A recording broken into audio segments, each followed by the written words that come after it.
Atos dos Apóstolos, capítulo 42. A viagem e o naufrágio. Paulo estava afinal a caminho de Roma. E como se determinou que havíamos de chegar para a Itália, escreve Lucas, entregaram Paulo e alguns outros presos a um centurião por nome Júlio, da corte Augusta. E embarcando nós em um navio adramitino, partimos navegando pelos lugares da costa da Ásia, estando conosco Aristarco, macedônio de Tessalônica. Atos capítulo 27, versos 1 e 2. No primeiro século da era cristã, as viagens por mar eram feitas com peculiares dificuldades e perigos. Os marinheiros faziam a sua rota em grande parte orientando-se pela posição do sol e das estrelas. E quando estes corpos celestes não apareciam, e havia indício de tempestade, os proprietários dos navios temiam aventurar-se em pleno mar. Durante uma parte do ano, era quase impossível a navegação sem riscos.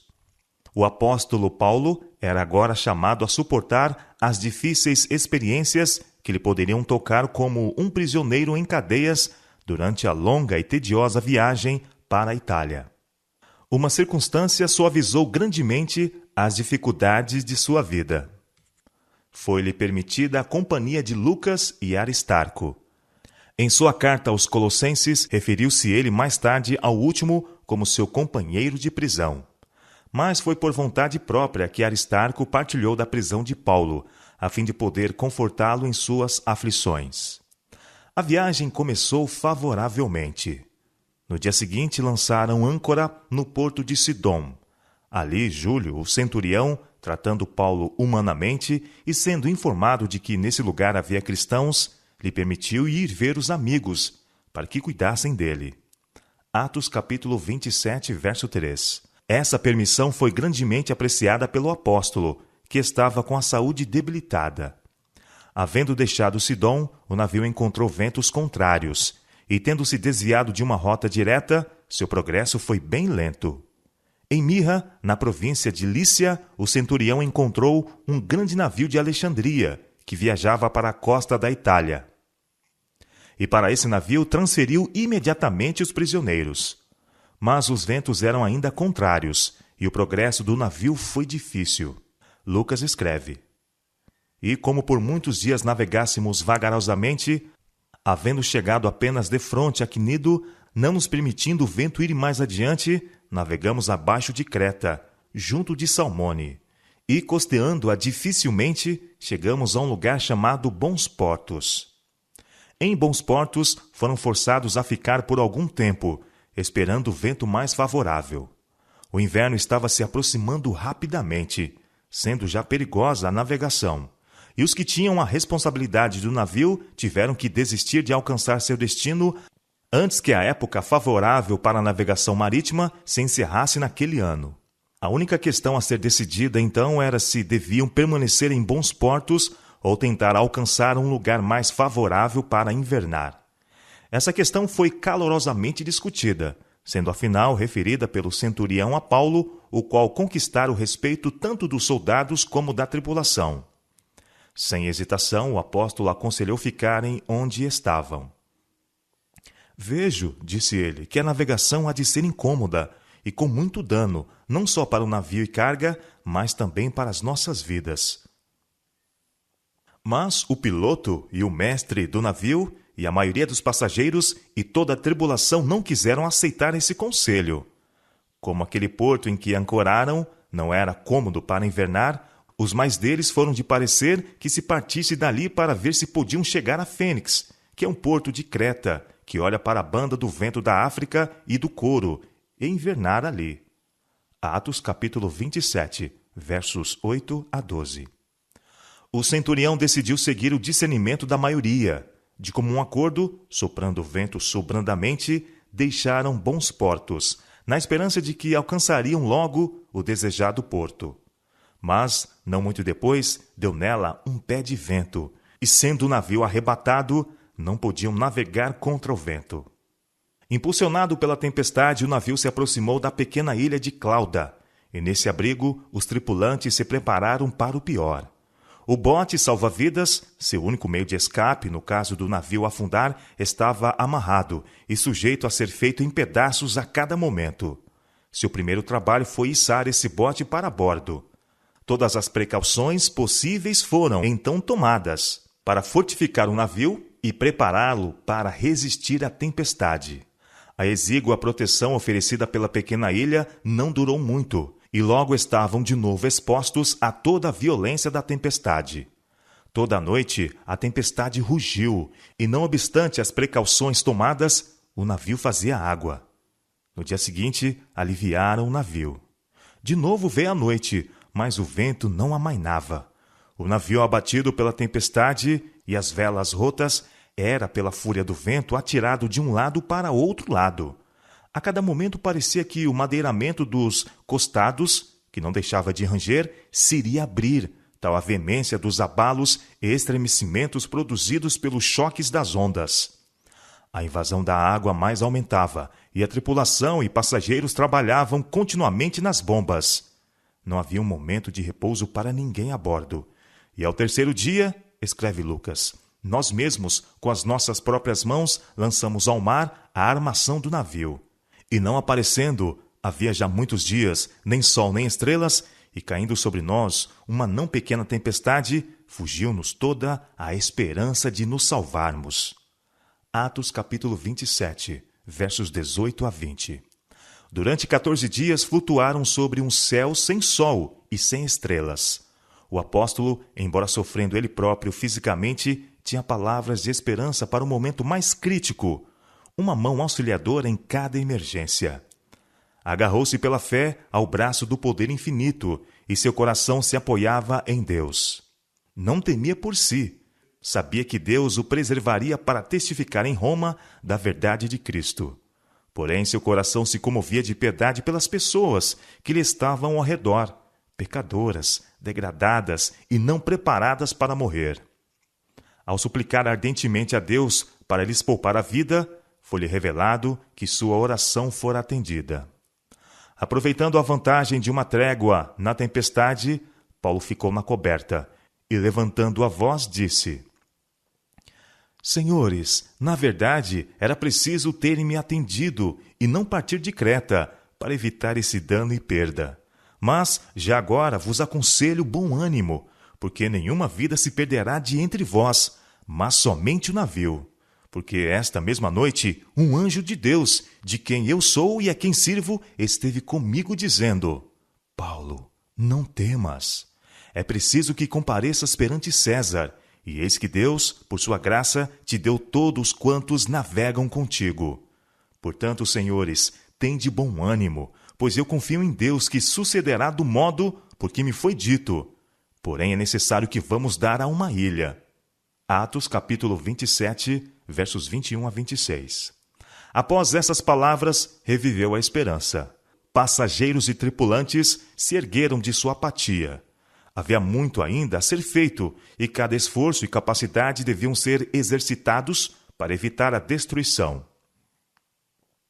Foi na 14ª noite de arremesso, sobre as ondas negras e encapeladas, que lá pela meia-noite, ouvindo-se som característico, suspeitaram os marinheiros que estavam próximos de alguma terra, e lançando o prumo, acharam 20 braças, e passando um pouco mais adiante, tornando a lançar o prumo, acharam 15 braças, e temendo, escreve Lucas, ir dar em alguns rochedos, lançaram da popa 4 âncoras, desejando que viesse o dia.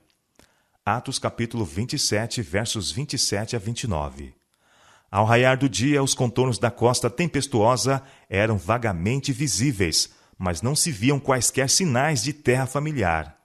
Tão sombria era a perspectiva que os marinheiros pagãos, perdendo toda a coragem, procuravam fugir do navio e fazendo preparativos dissimulados para lançar as âncoras pela proa. Tinham já lançado o bote salva-vidas, quando Paulo, percebendo seu baixo intento, disse ao centurião e aos soldados: Se estes não ficarem no navio, não poderei salvar-vos. Os soldados imediatamente cortaram os cabos do batel e o deixaram cair no mar. A hora mais crítica estava diante deles. De novo, o apóstolo disse palavras de encorajamento e exortou a todos, soldados e passageiros, para que tomassem algum alimento, dizendo: É já hoje o 14º dia que esperais, e permaneceis sem comer, não havendo provado nada. Portanto, exorto-vos a que comais alguma coisa, pois é para a vossa saúde, porque nenhum cabelo cairá da cabeça de qualquer de vós. Atos, capítulo 27, versos 30 a 34. E havendo dito isto, tomando o pão, deu graças a Deus na presença de todos, e partindo, começou a comer.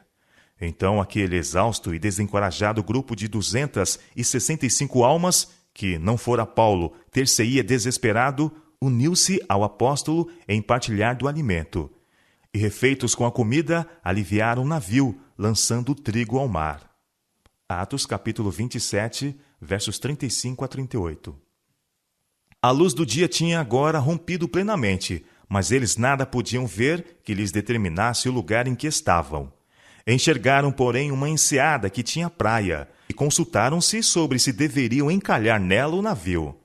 E levantando as âncoras, deixaram-no ir ao mar, largando também as amarras do leme, e alçando a vela maior ao vento, dirigiram-se para a praia. Dando, porém, no lugar de 2 mares, encalharam ali o navio, e fixa a proa, ficou imóvel, mas a popa abria-se com a força das ondas. Atos capítulo 27, versos 39 a 41. Paulo e os outros prisioneiros estavam agora ameaçados por um perigo maior que o naufrágio.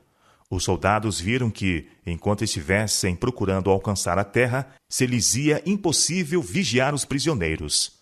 Cada homem teria que fazer todo o possível para salvar-se. Entretanto, se algum dos prisioneiros faltasse, perderia a vida o responsável por eles. Por isso, os soldados desejavam matar todos os prisioneiros. A lei romana sancionava essa cruel prática, e o plano teria sido imediatamente executado, não fosse aquele a quem todos muito deviam. Júlio, o centurião, sabia que Paulo tinha sido um instrumento para salvar a vida de todos a bordo, e, além disso, convencido de que o Senhor estava com ele, temeu fazer-lhe mal. Portanto, mandou que os que pudessem nadar se lançassem primeiro ao mar e se salvassem em terra, e os demais, uns em tábuas e outros em coisas do navio. E assim aconteceu que todos chegaram à terra a salvo. Atos capítulo 27, versos 43 e 44. Quando se verificou a lista, nenhum faltava. Os náufragos foram bondosamente recebidos pelos nativos de Malta. Acendendo uma grande fogueira, escreve Lucas, nos recolheram a todos por causa da chuva que caía e por causa do frio. Paulo estava entre os que se mostravam ativos em prover o conforto dos outros. Tendo ajuntado e atirado à fogueira um feixe de gravetos, uma víbora, fugindo do calor, prendeu-se-lhe à mão.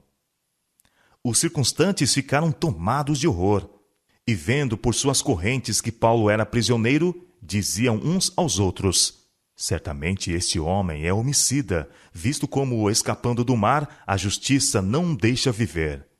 Mas Paulo sacudiu o réptil no fogo, e nenhum mal sentiu. Sabendo a natureza venenosa da víbora, as pessoas olhavam para ele, esperando vê-lo entrar num momento em terrível agonia. Mas, tendo esperado já muito e vendo que nenhum incômodo lhe sobrevinha, mudando de parecer, diziam que era um deus. Atos capítulo 28, versos 2 a 6. Durante os 3 meses que o pessoal do navio permaneceu em Malta, Paulo e seus companheiros de trabalho aproveitaram muitas oportunidades de pregar o Evangelho. De modo notável, operou o Senhor por meio deles. Por amor de Paulo, toda a tripulação do navio foi tratada com grande bondade. Todas as suas necessidades foram supridas, e ao deixarem Malta, foram liberalmente providos de todo o necessário para a viagem. Os principais incidentes dessa permanência ali são descritos por Lucas. E ali, próximo daquele mesmo lugar, havia umas herdades que pertenciam ao principal da ilha, por nome Públio, o qual nos recebeu e hospedou benignamente por 3 dias.